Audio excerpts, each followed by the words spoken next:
Kelly Vaughn, and this is Inside Indy. And I have a question for you. How well is your workplace? Think about it.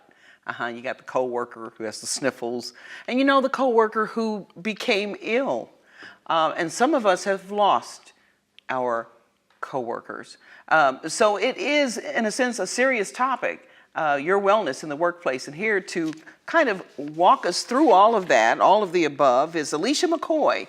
And you are founder and CEO of Let's Peak Company? I am. Welcome to the show. Thanks for having me. Let's Peak, and I know people are going, well, what's Let's Peak have to do with workplace wellness? So tell us what Let's Peak does. Sure. So the Peak Company is corporate wellness products for the workplace. Okay. We deliver those products through technology and custom programming created by local and global experts that expertise in wellness. Okay. Okay. Now that sounded really formal.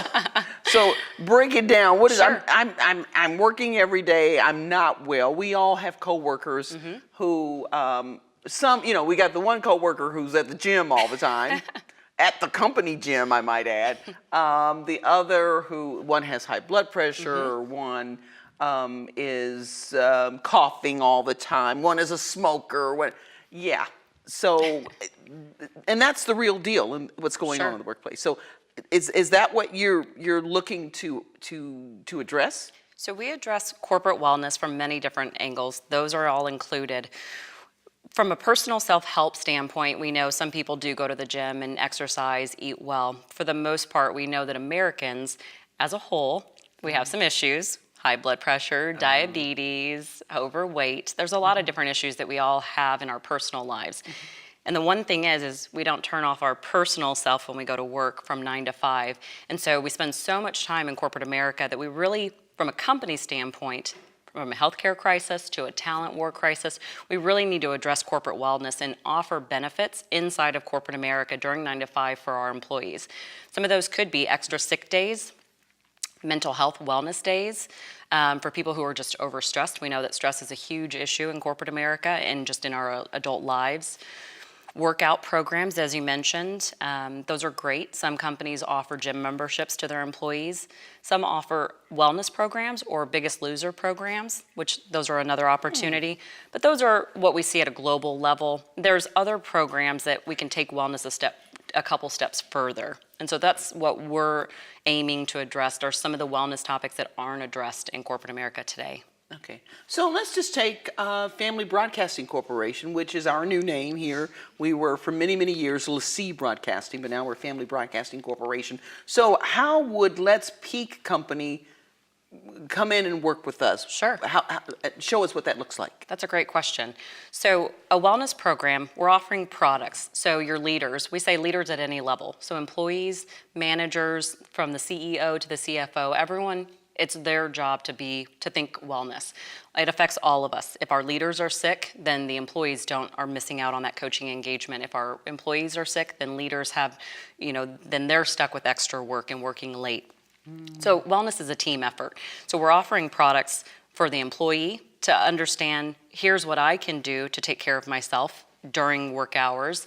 And then for leaders, here's what I can do and offer to my employees, from coaching opportunities, communication reminders. Hey guys, Oprah does something where they say at 2:00 they chime a bell, and that means that all staff should stand up and stretch. Wow.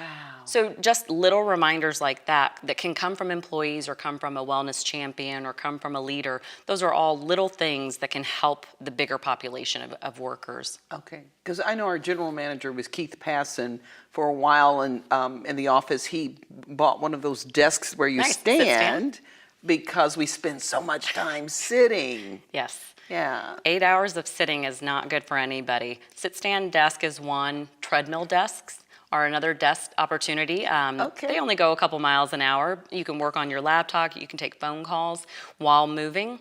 Movement is key. So instead of sitting for 8 hours, if we can remind staff that for every hour, if you can stand for 10 minutes of that, or per your doctor's requirements, that 10 minutes can wake you up. It can further engage you. Walking meetings is fantastic. Go outside, take a loop around the community as a group. So instead of just sitting at a corporate desk or a boardroom desk, take the meeting and move with it. Okay, I love it. I love it. And sometimes when I come, after I eat lunch, I feel like I should just take a walk around the parking lot so we could all like go together, Definitely. like keep it moving. So why are you so personally passionate about this? And first of all, you look like just a wealth of health. I mean, you just look beautiful. So you seem so passionate about this. Why? Sure. Well, I've been in corporate America for 16 years, and a lot of my friends are other business owners, and I just realized that there's a huge wellness crisis going on. Not only statistically do we see it on the news and in reports, like you said, we see people passing away at early ages, obesity, diabetes, all of those things hitting people at younger ages these days. But just from an internal corporate culture, the culture may not be well. So not only do we have physical wellness, but we have a culture that we have to consider inside of what we do for 40 hours to 60 hours a week. Okay. So what's the outcome been so far in implementing this particular wellness program in various businesses, whether it's here in Indianapolis or across the country? Definitely. Well, a couple of companies such as Walker and Amplify have measured, and other research reports across the globe have measured that. They say that 80% of all diseases are preventable by walking, by movement, by taking care of yourself, taking your medicine on time. And even employers recommending and communication programs with their staff saying, hey, if you're on a medicine program, make sure you're taking it.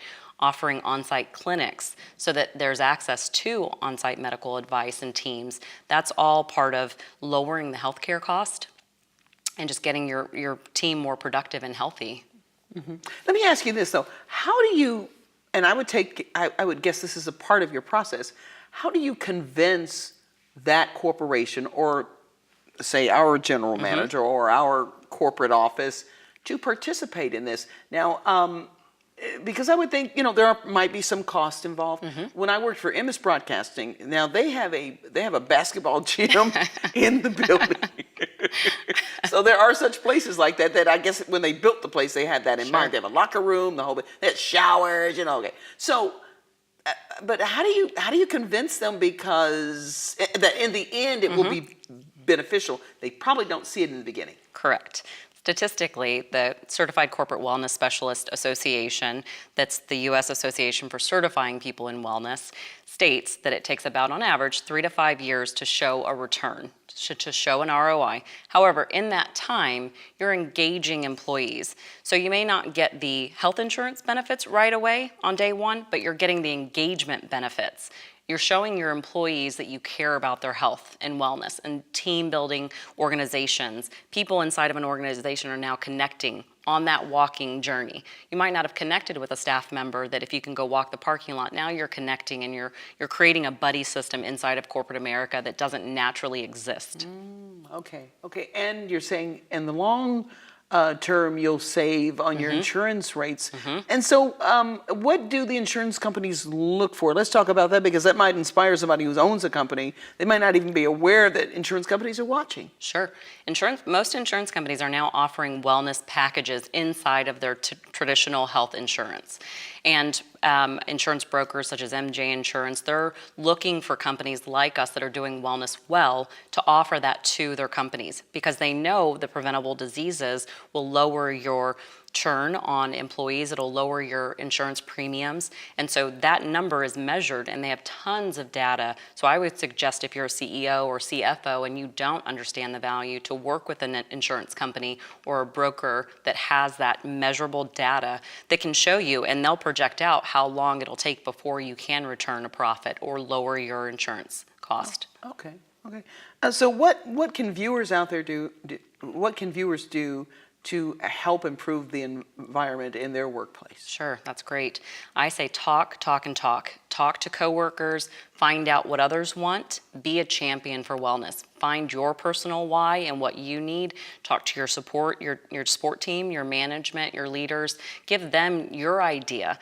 I think a lot of times companies fail at wellness programs because they look at the news and they do what Google did or what Amazon did and put a ping pong table in. Well, statistically, most people don't use ping pong tables. Okay. So, don't just go with what's what's publicized in the media, but find and engage your team and find out what you guys want to do. Some companies, a book program is a part of their wellness program. If their staff, if they're readers or walkers, then that's appropriate for them. So there's not one size that fits all companies, and that's why we can go to board of directors and companies that can offer those suggestions. Okay, we're just about out of time. I like to dance in that. Yeah, I'm just too embarrassed to do that. So very quickly, future trends in workplace wellness. Addressing the humanness, really engaging your employees as the whole person, creating custom experiences for your staff. Okay, sounds good. Well, thank you so much, Alicia McCoy, founder and CEO of Let's Peak Company, for coming in and getting us fit. We're the first step anyway. We're going to get there, I promise you. Thank you so much for joining us. When we come back,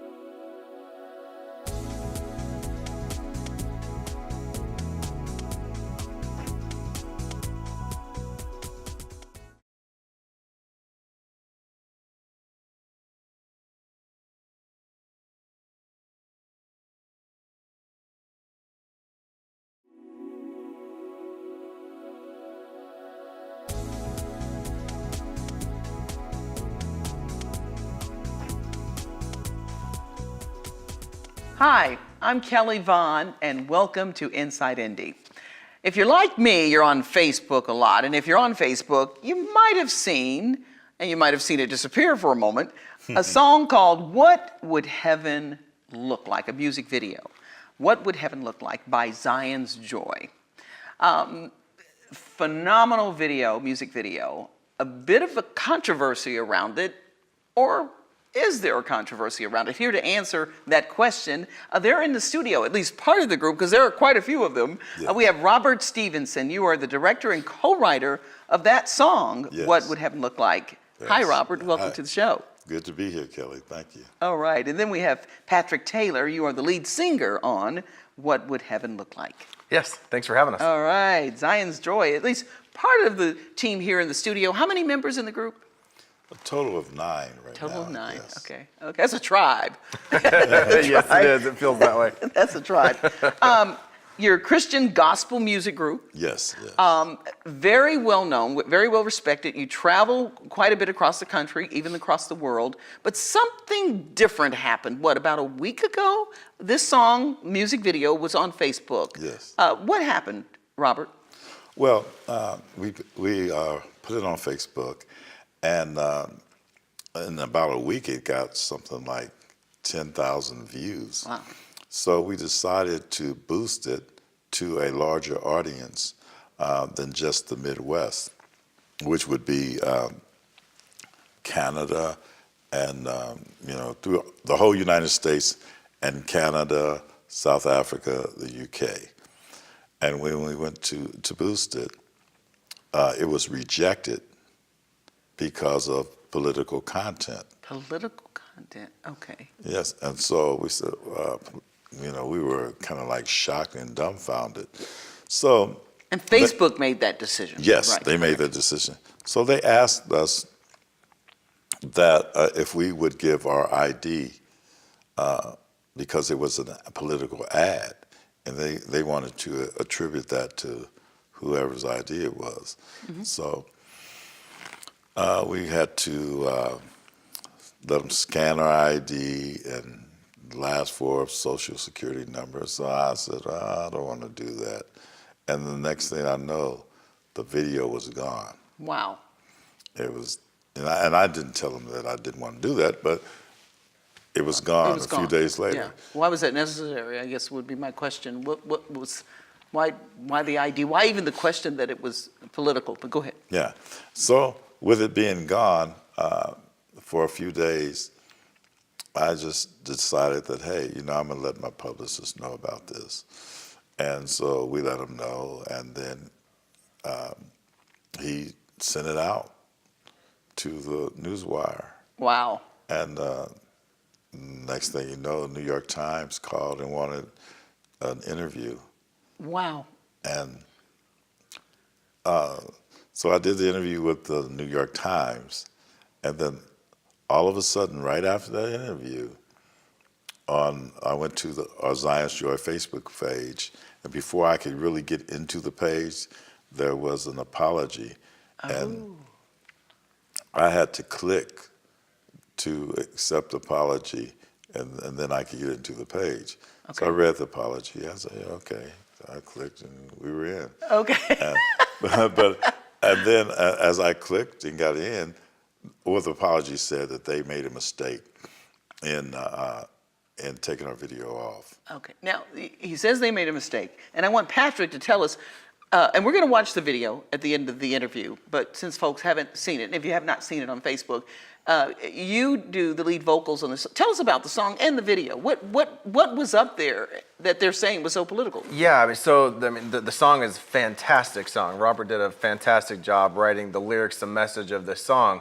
The song really talks about everything that's going on in our world today. I mean, you turn the news on and you see there's so much strife, there's so much inward fighting, outward fighting, and it simply asks the question of what would heaven look like? Good title, by the way. Yeah, Good song. it's a song about heaven, but the subtext of the song is, as believers, what can we do to promote the level of unity as followers of Christ that Christ would want us to portray here on earth, to make, at least in our interactions with those around us and in our influence on the world around us, make it as much like heaven as possible here on earth. That's the message of the song. So I really don't know what they saw in the song that was political. It's far from divisive. It's kind of the opposite of divisive. That's the crazy part about it. So what do you think, Robert? Any feeling in terms of what they could have been thinking or what they might have, what? Well, I talked with Miss Jones from Facebook yesterday, and she said that it was the Charlottesville footage, and they have a mechanical bot, as she's called it, that scans the videos, and so when the bot saw that footage, it immediately deemed it political content. That's her explanation. Then once that information is brought in, someone, a human, is supposed to review that. And evidently that didn't happen. Oh. And so it was just political content, and no one reviewed it and got back to us before the press release. And that was their explanation to me. Okay, so here's Facebook criticizing your video, saying it's political, and in the meantime it's shut down. You all react. Everybody gets word of it, including the New York Times. And now you're going to be doing the Huckabee Show Yes. as well. Yes, You've been on Fox News about this thing has gone global. It has. Yes, it has. So what has it meant for you and for your song? Well, number one, it means a lot of exposure.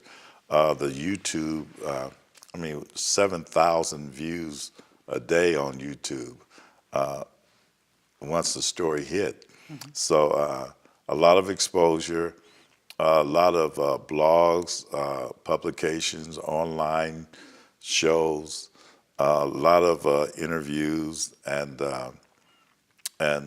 shows like Huckabee and going to Florida to TBN, and so yeah, more exposure, definitely. Okay, so it's kind of like the scripture: what man meant for bad, God meant for good. I mean, this is like that on steroids. Yeah, that's interesting. That scripture's come to mind several times with this. Yeah, and it's amazing how God works sometimes. Okay. Yes. Okay. So can we pause and then take a look?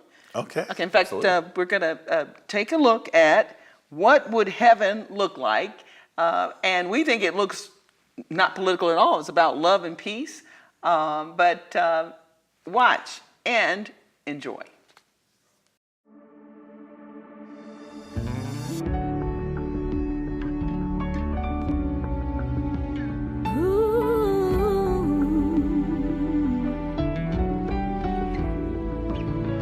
Hear the people crying, longing for peace, endless strife, war in our streets. Hearts are so divided. eyes that can't see. Is there hope for humanity?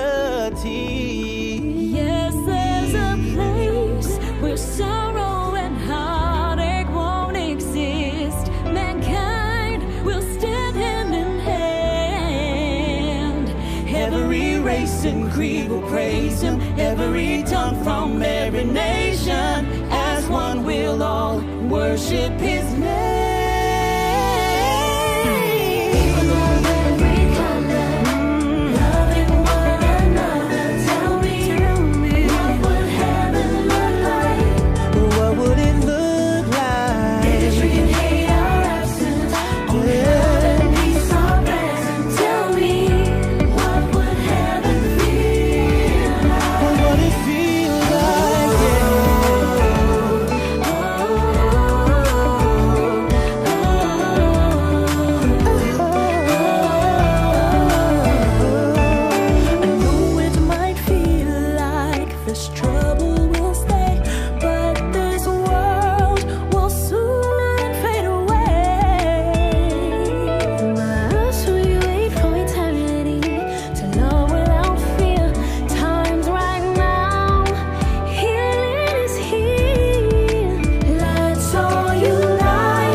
Was What Would Heaven Look Like from Zion's Joy.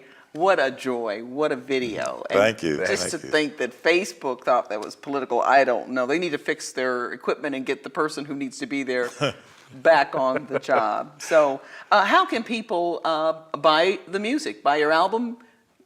Well, they can go to our website, zionsjoy.com, and all digital platforms, be it iTunes, Spotify.